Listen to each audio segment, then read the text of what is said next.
우리 좌우에 앞뒤에 계신 분들하고 한번 인사할까요? 사랑합니다. 잘 오셨습니다.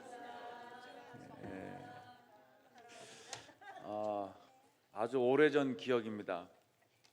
제가 서울 상도동에 있는 교회에서 전임 전도사로 사역할 때 교회 사택에 살고 있었거든요. 그때는 아직 셋째가 태어나기 전이었고 아마 첫째가 4살, 둘째가 한 2살 정도 된 것 같습니다. 지금부터 한 25, 6년 전 일입니다. 그러나 아이는 어느 날 밤에 저희 갑자기 두려움에 사로잡혔습니다. 자다가 갑자기 와 그랬어요. 그래서 뭐가 보인다 그러고 열도 나고 숨도 제대로 쉬지 못하였습니다. 이러다가 아이가 미치거나 죽겠다라는 생각이 들었어요. 그때 어렴풋한 기억, 지금 어렴풋한 기억으로는 아마 한 새벽 한 3, 4시쯤 된 것 같습니다. 여러분이었다면 아이가 그럴 때 어떻게 조치를 취합니까? 우리가 보통 응급실로 싣고 가거나 아니면 앰뷸런스 불러서 이렇게 바로 가고 응급실로 데려갑니다. 25년 전에 저는 아이를 얇은 담요에 싸서 2팔로 안고 교회로 달려갔습니다. 왜 그때 앰뷸런스를 안 부르고 차에 싣고 병원에 가지 않았는지 기억이 나지 않습니다. 차가 있었는지 잘 모르겠고요. 기억 속에 남아있는 그 이유는 내 아이가 죽게 되었을 때 예수님께 달려갔던 그 성경 속의 인물을 기억하면서 예수님께 살려달라고 간구해야 되겠다.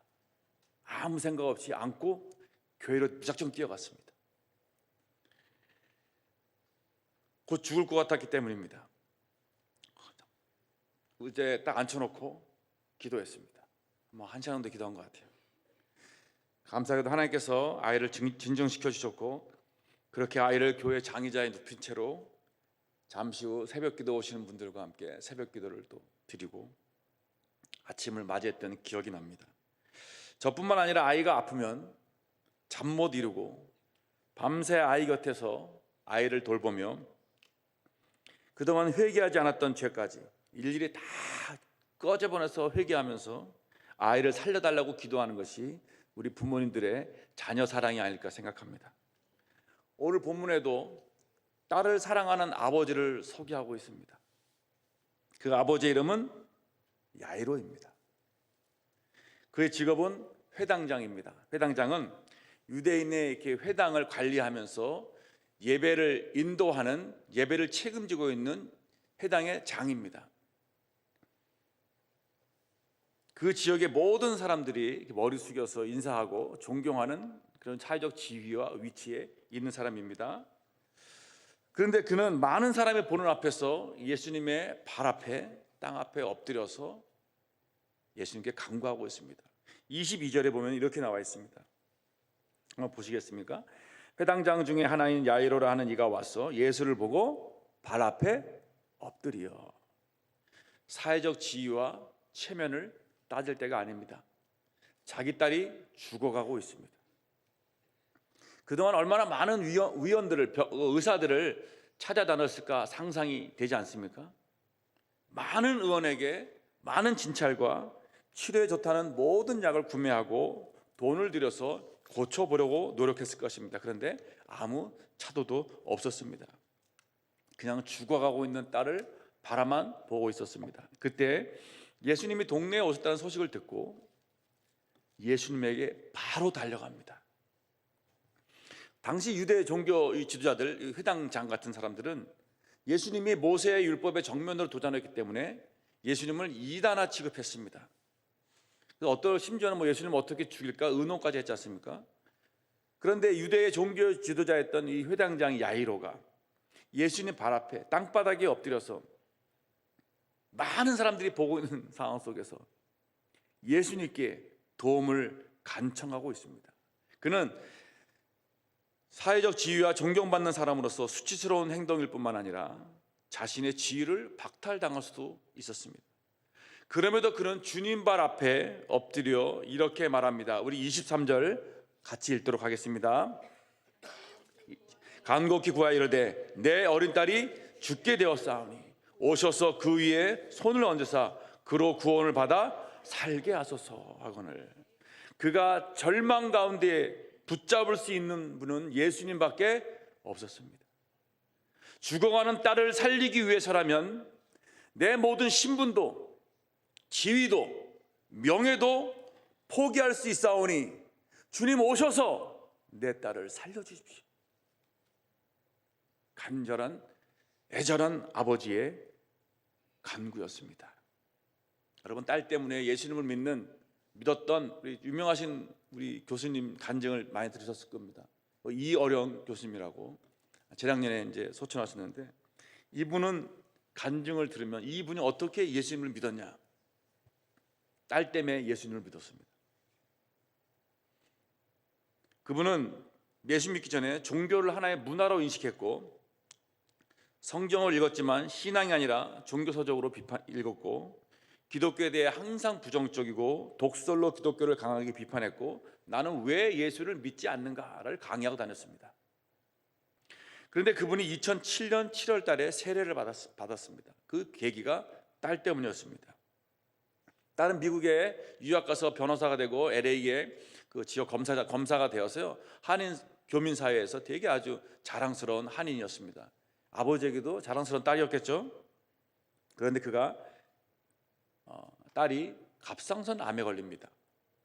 그 갑상선 암을 이렇게 수술했지만 2차례에 걸쳐서 재발을 합니다. 여기에다가 그의 손자가 주의력 결핍 행동 과잉 행동 장애 ADHD라는 여기에 또 병에 걸립니다.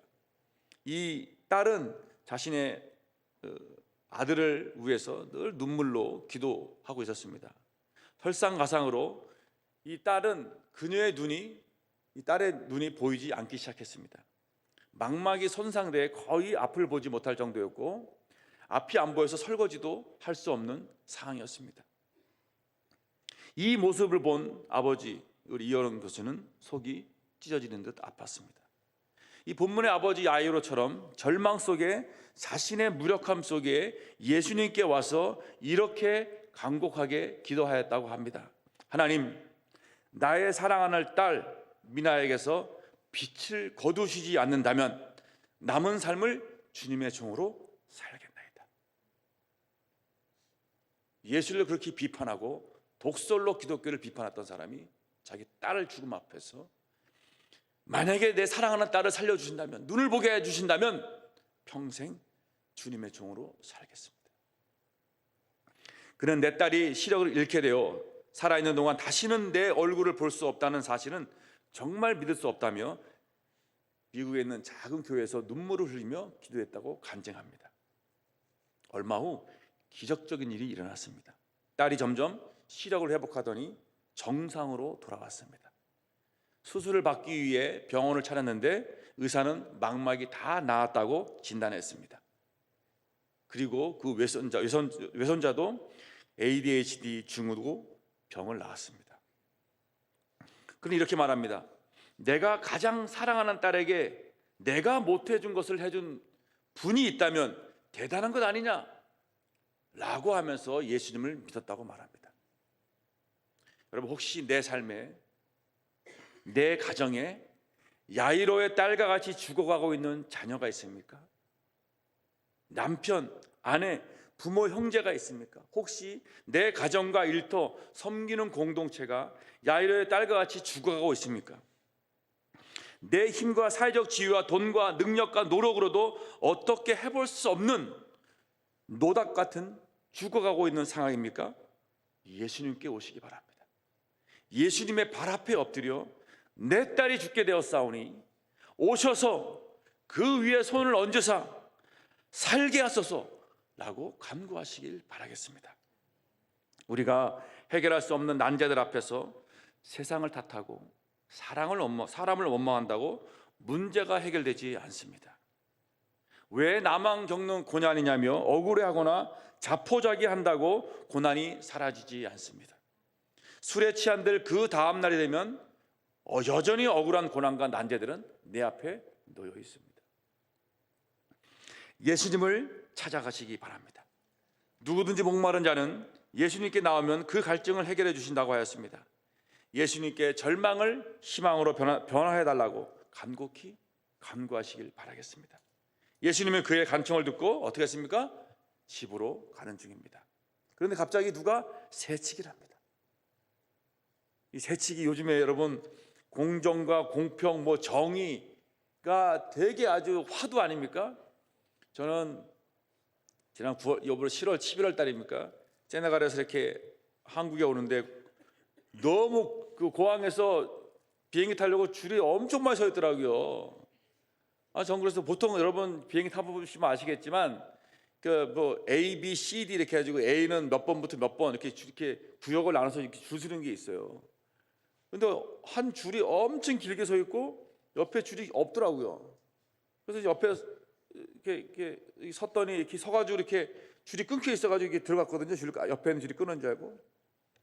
그랬더니 뒤에 있는 아주 젊으신 우리 MZ 세대가 사람들이 개념이 없네. 누구는 뭐 할 줄 몰라서 안 하나? 와, 야, 집사람이 그걸 듣고 여보 빨리빨리 나와. 다시 나와서 저 뒤로 갔습니다. 제가 새치기하려고 한 게 아니었어요, 여러분. 정말 요즘은 이렇구나. 대놓고 얘기하는구나. 우리 때는 대놓고 얘기 안 했잖아요. 그냥 속으로 얘기했죠. 어떻게 들으라고 얘기합니까, 이거를? 참 시대가 많이 바뀌었다. 제가 아프리카에 있는 동안에 세상은 많이 바뀌었구나.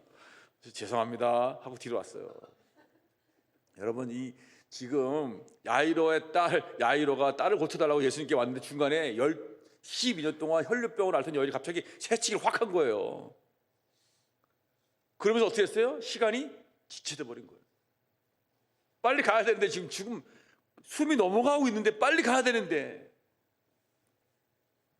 시간이 지체되면서 그 집에서 사람이 왔습니다. 35절 이렇게 나와 있습니다. 한번 보시겠어요? 35절 한번 다 같이 읽도록 하겠습니다. 자, 시작. 아직 예수께서 회당장에게 이르되 당신의 딸이 죽었나이다. 어찌하여 선생을 더 괴롭게 하나이까? 여러분, 죽었습니다. 상황 종료되었습니다. 딸은 죽었고 더 이상 손쓸 수 없는 죽음으로 변해버렸습니다. 시체는 식어가고 있고 숨은 쉬지 않습니다. 더 이상 예수님이 오실 필요가 없다는 것입니다. 예수님을 귀찮게 하지 말고 이제 빨리 가서 딸의 장례를 준비하세요. 이렇게 얘기하고 있습니다. 딸이 죽었다는 소식에 아버지는 억장이 무너졌을 것입니다. 제가 사실 저는 이제 아직 자녀를 잃어본 경험이 없기 때문에 그 마음을 헤아릴 수가 없어서 한번 책을 찾아봤어요.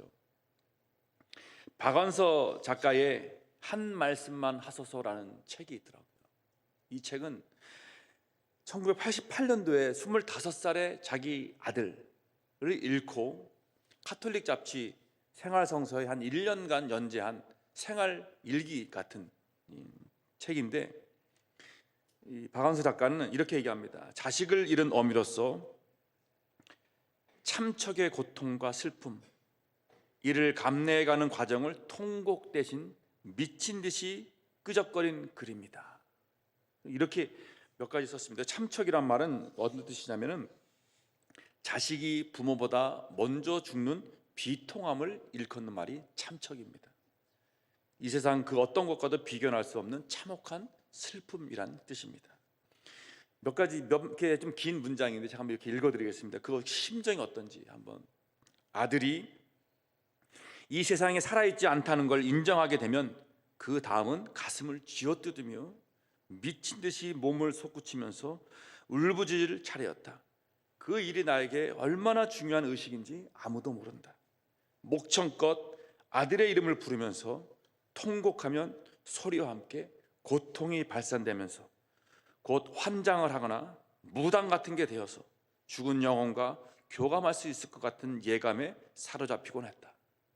그러나 한 번도 실제로 그런 경지까지 도달한 적은 없다. 빈번히 그 직전까지 갔다가 되돌아오곤 했다. 환장은 아무나 하는 게 아니었다. 나는 미치는 것조차 여의치 않는 내 강철 같은 신경이 싫고 창피스럽다. 그러나 미치기 위한 노력도 안 하고 어떻게 맑은 정신으로 긴긴 하루를 보낼 수 있단 말인가? 원태야, 원태야, 우리 원태야, 내 아들아, 이 세상에 내가 없다니 그게 정말이냐. 하나님도 너무하십니다. 그 아이는 이 세상에 태어난 지 25년 5개월밖에 안 됐습니다. 할 일이 많은 젊은 의사였습니다. 그 아이를 데려가시다니요. 하나님, 당신도 실수를 하는 분. 그럼 하나님도 아니죠. 나에게 지금 희망이 있다면 내가 죽어가고 있는 것뿐이다.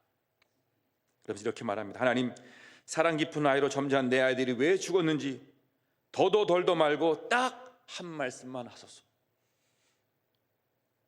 이렇게 참척의 어미의 심정을 기록하고 있습니다. 아버지 야이로는 아마 이런 마음이었을 것 같습니다. 참척의 고통과 참혹한 슬픔으로 얼굴은 새파래지고 다리에 힘은 풀리고 곧 예수께서 딸을 살릴 수 있을 것이란 마지막 희망마저 산산이 부서져 버렸습니다. 딸이 죽었습니다. 그의 마음에는 희망이 아니라 절망이, 평안이 아니라 두려움이 몰려왔고 믿음이 아니라 하나님께 대한 실망이 찾아왔습니다. 우리가 죽을 것 같은 마음과 상황 속에서 예수님께 나아갈 때 우리의 신앙을 흔드는 일이 발생합니다.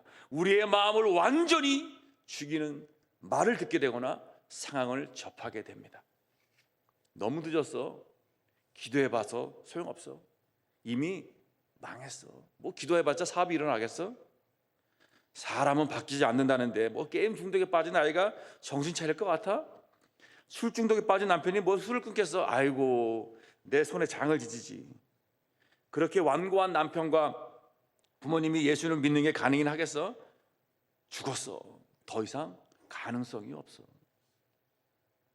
그냥 포기해. 빨리 가서 딸 장례나 준비해.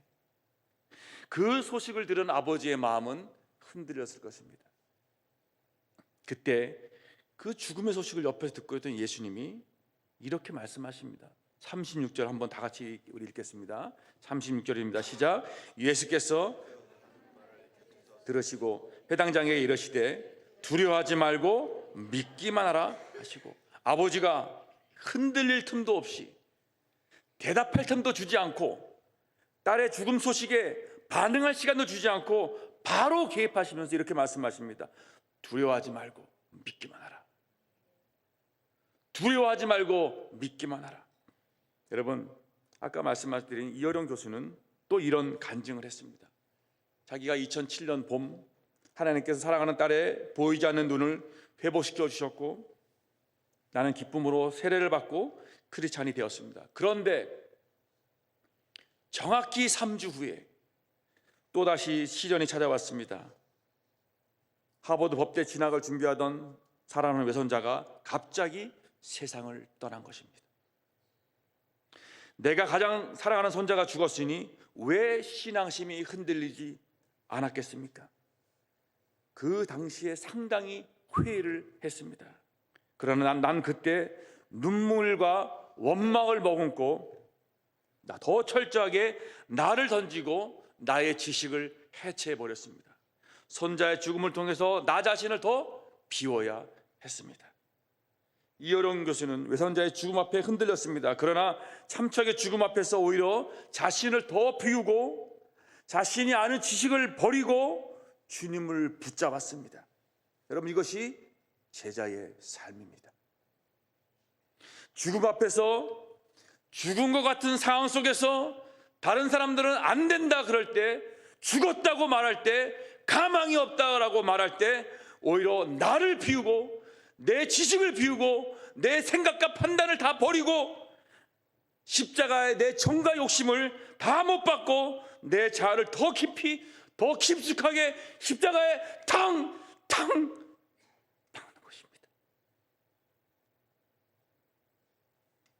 여러분, 이것이 제자의 삶입니다.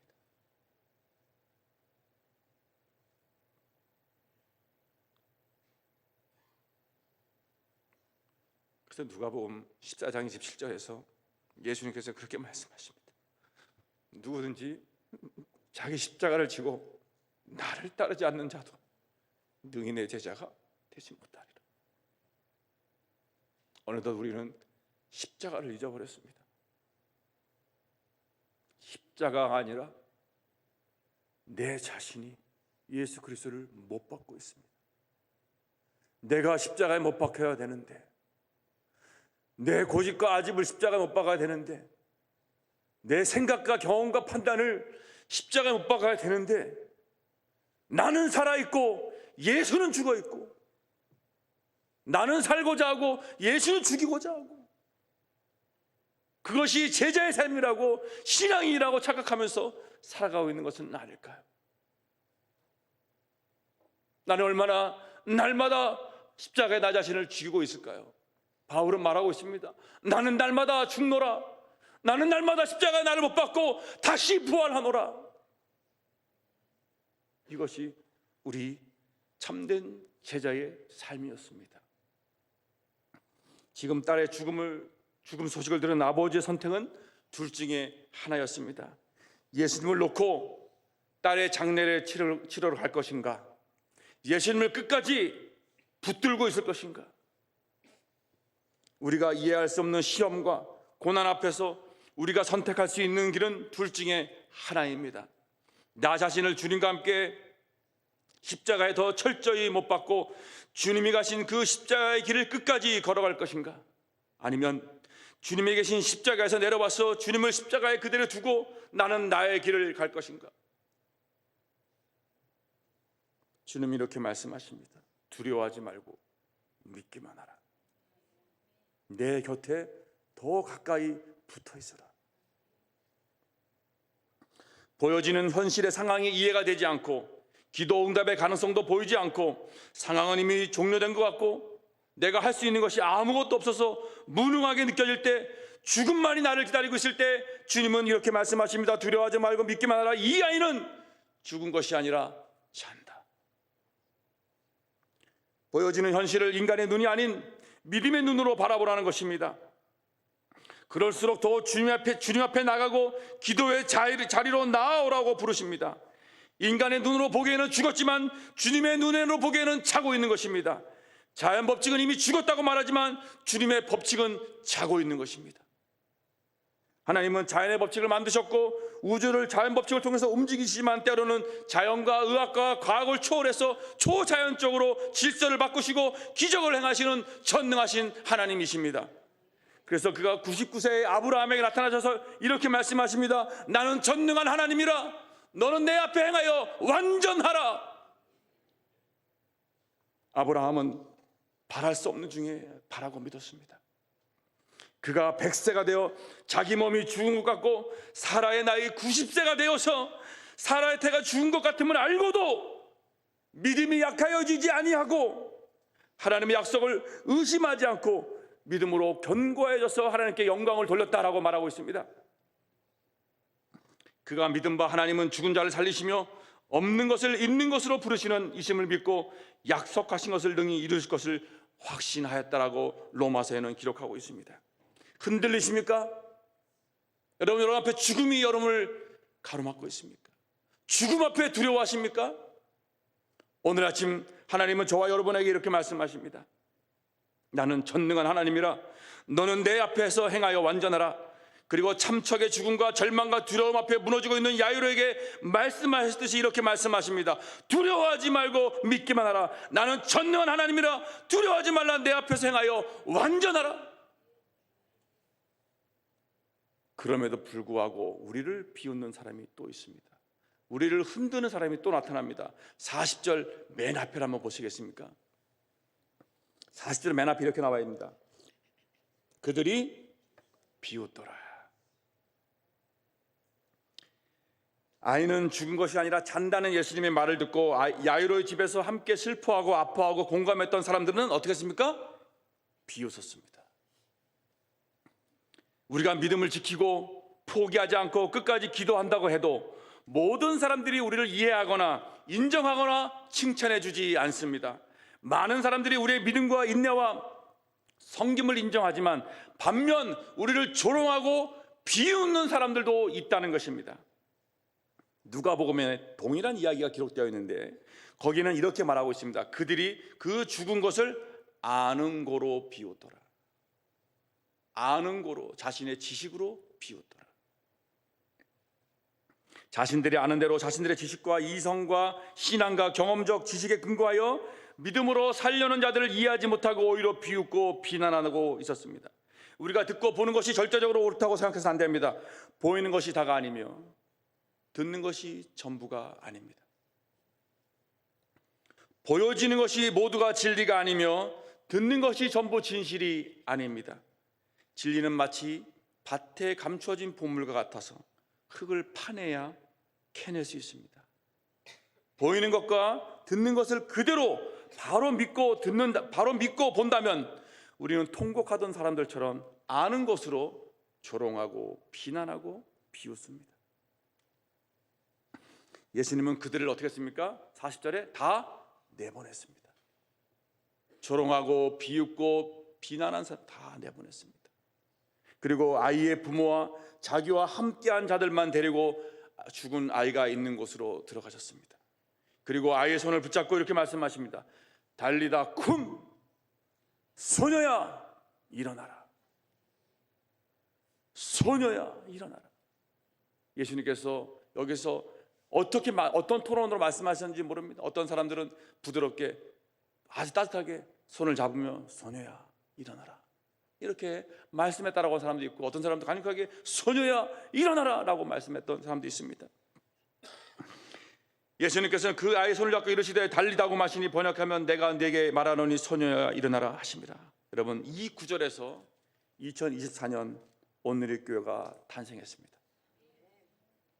온누리 쿰. 제가 이 말씀을 읽으면서, 이 말씀을 묵상하면서 하나님께서 저를 통해 말씀하신 것입니다. 온누리야 일어나라. 온누리 쿰. 저에게 그렇게 말씀하셨기 때문에 2024년의 표를 온누리 쿰으로 정한 것입니다. 쿰이란 일어나라는 뜻입니다. 기원전 8세기경에 사용되었던 국제적인 공용어인 아람어입니다. 예수님 당시에도 일부 아람어 단어가 사용되고 있었습니다. 근데 예수님은 이 아람어를 히브리어나 헬라어로 번역하지 않고 그대로 사용하십니다. 달리다 쿰. 소녀가 일어나서 걸으니 모든 사람들이 크게 놀라고 놀랐습니다. 42절에 그렇게 기록하고 있습니다. 사람들은 죽었다고 선언했고 상황은 종료되었고 가능성도 희망도 없었습니다. 그런데 예수님은 죽음을 부활로 일으키셨습니다. 참척의 고통과 애통과 통곡과 비웃던 사람들 앞에서 죽음을 생명으로 살리셨습니다. 장례를 치를 준비를 하자던 사람들에게 예수님은 나는 부활이요 생명이니 나를 믿는 자는 죽어도 살 수 있다는 것을 증명하셨습니다. 우리의 신앙은 죽음의 신앙이 아니라 부활의 신앙입니다. 우리의 하나님은 죽은 자의 하나님이 아니라 산 자의 하나님이십니다. 기적은 우리의 생각을 초월합니다. 우리의 이성적인 판단과 우리가 아는 것과 우리의 인간적인 생각을 하나님께 맡길 때 기적을 경험할 수 있습니다. 내 방법대로 고집을 피운다면 하나님이 개입할 자리는 없습니다. 지금 야이로에게, 아버지에게 필요했던 것은 예수님을 믿는 것밖에 없었습니다. 죽음 앞에서 죽은 자를 살리시며 불가능을 가능케 하시며 죽은 뼈들에게 생기를 불어넣어 살리시는 하나님께 매달리고 간구하는 믿음밖에 없었습니다. 여러분, 죽은 나사로 이야기를 이미 잘 아실 것입니다. 예수님께서 사랑하는 나사로가 죽었다는 소식을 듣고 그 집에 갔습니다. 이미 죽은 지 3일이 되었습니다.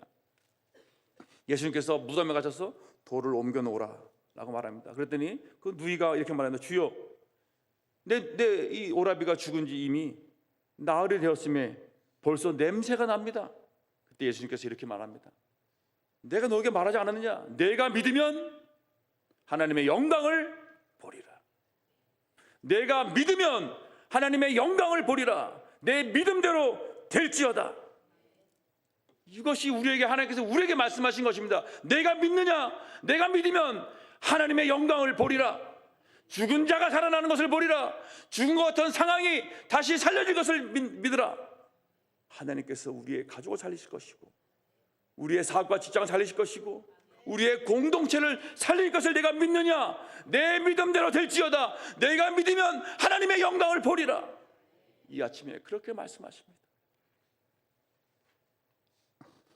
말씀을 맺겠습니다.